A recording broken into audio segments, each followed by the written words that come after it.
और कहीं ना कहीं मुझे ऐसा लगता है कि हमारे हर एक क्षेत्र में, चाहे हम एजुकेशन में हो, शिक्षा के क्षेत्र में हो, या हमारे कृषि के क्षेत्र में हो, हमारे स्पोर्ट के खेल के क्षेत्र में हो, बहुत सारे ऐसे अच्छे युवा आ रहे हैं जो आने वाले कल के युवाओं को मोटिवेट करेंगे और प्रेरित करेंगे। लेकिन बस बदकिस्मत की बात यह रहा है कि जिस तरह से राजनीति में हमारे युवाएं कम कर रहे हैं, जिस तरह से राजनीति में आजकल हमारे द्वारा नियुक्त किए गए नेताएं हमारे बात ना सुनना, ये मुझे लगता है कि आने वाले युवाओं के लिए आप लोग एक प्रेरणा के रूप में आप लोग बिल्कुल ही नहीं हो। मैं चाहता हूं कि जितने भी हमारे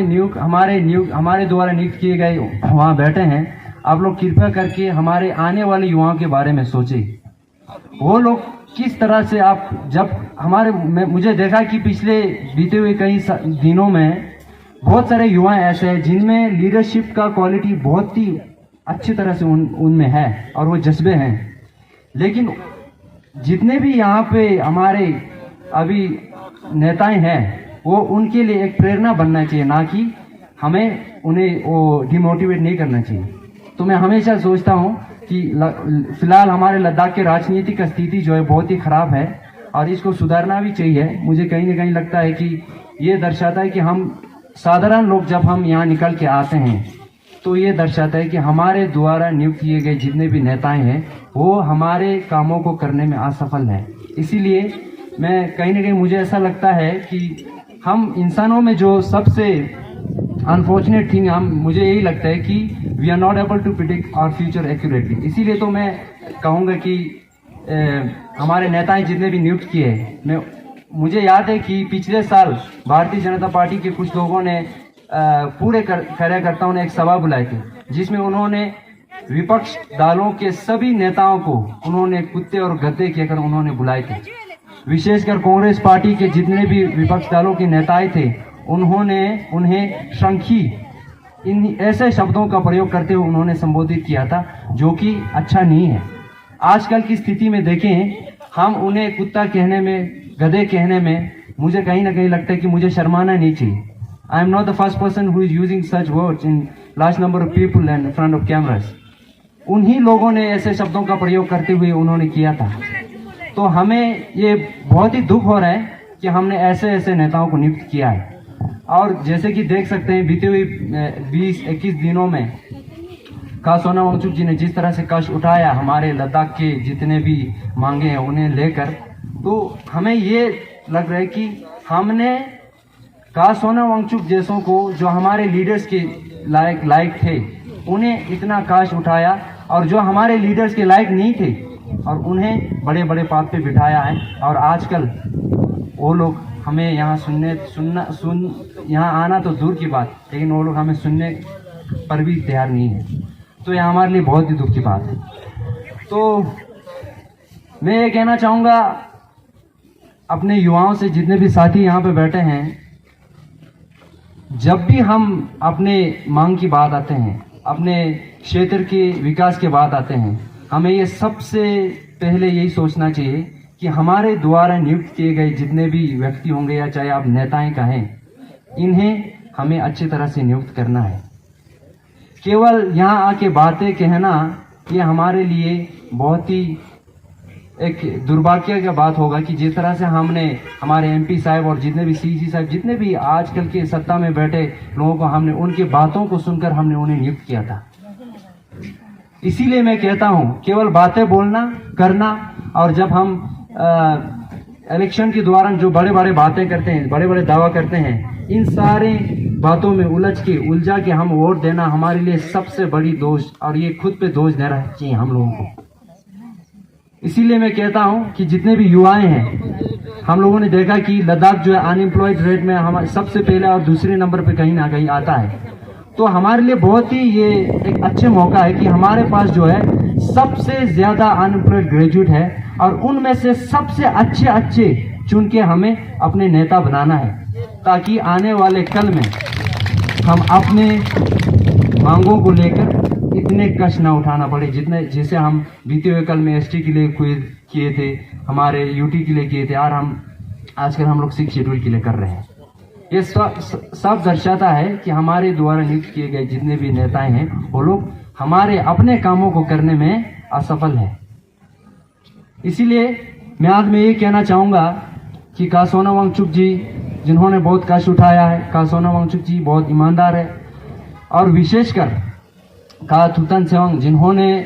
केवल 6 शेड्यूल के ही नहीं बल्कि पूरे लद्दाख के जितने भी बड़े बड़े मांगे रहे हैं उसमें उनका योगदान भरपूर रहा है। और हम ये उम्मीद करते हैं कि कासोना वांगचुक जी का कृपा दृष्टि हम पर सदा बनाए रहे और ऐसे ही अच्छे अच्छे नेताएं का है आने वाले कल में हम ऐसे अच्छे अच्छे नेताएं का हम देख रहे हैं। हम ऐसा नहीं कि हम हर किसी को वोट फेंके, और कासोना वांगचुक जैसे अच्छे सोच वाले, कासोना वांगचुक जैसे एजुकेटेड, कासोना वांगचुक जैसे दूर के सोचने वाले बहुत सारे युवाएं हमारे समाज में ऐसे बैठे हैं, तो उन्हें हमें नियुक्त करना, उन्हें पहचानना हमारे लिए बहुत ज़रूरी है। मैं इस मंच से मैं ये कहना चाहता हूँ कि मुझे याद है कि जब पिछले साल भारतीय जनता पार्टी के जितने भी कार्यकर्ता हैं उन्होंने एक सभा बुलाई जिसमें उन्होंने ऐसे ऐसे शब्दों का प्रयोग किया कि उसी दिन मुझे लगा कि कहीं ना कहीं हमने बहुत बड़ा गलती कर दिया कि इन्हें हम अपने रिप्रेजेंटेटिव कहें। कुछ लोग तो ऐसे हैं कि उन्हें पॉलिटिक्स के एक भी सब्जेक्ट्स का पता नहीं है। मैं लिख के दूंगा, कुछ लोग ऐसे हैं, और भारतीय संविधान के विषयों को लेकर तो कोसों दूर उन्हें कुछ भी पता नहीं है, और सोच सकता है कि ऐसे लोग आज हमारे समाज के हित के लिए काम करने के लिए आगे बड़े बड़े कुर्सी पे बैठे हैं, लेकिन वो लोग असफल हैं। बहुत दुख की बात है हमारे लिए, और सबको पता है कि आने वाले कल में हमारे इलेक्शन बहुत करीब है। इसीलिए मैं कहना चाहता हूं कि जितने भी युवाएं हैं सोच समझ के अपने ये कीमती वोट जो है वो देना है।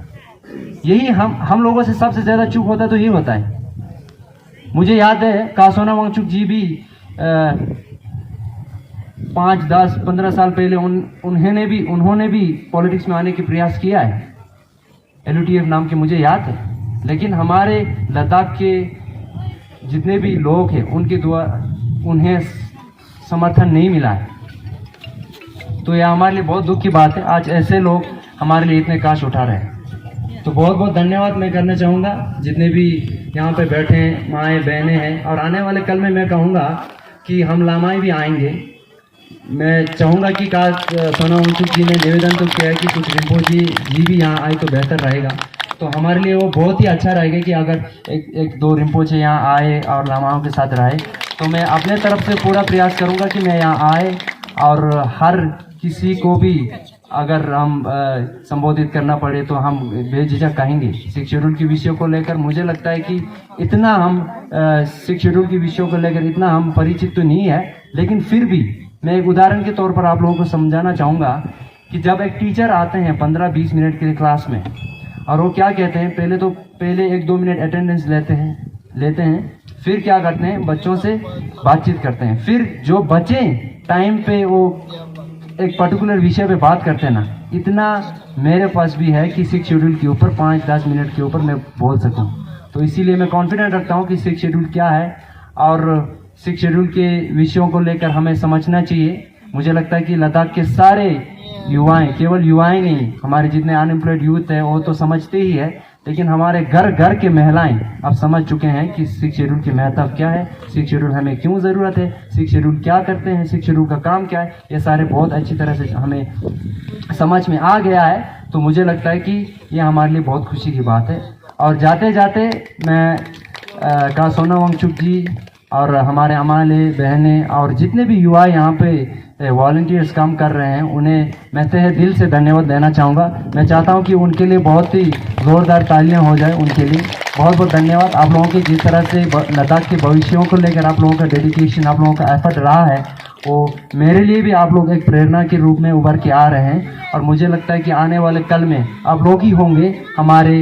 लद्दाख के अच्छे अच्छे लीडर्स, ईमानदार लीडर्स, जो हमारे लद्दाख के हर एक विषय को बहुत ही महत्वपूर्ण के साथ अपने जिम्मेदारी के साथ करते हैं। तो बहुत बहुत धन्यवाद। समाल जुले दोस्तों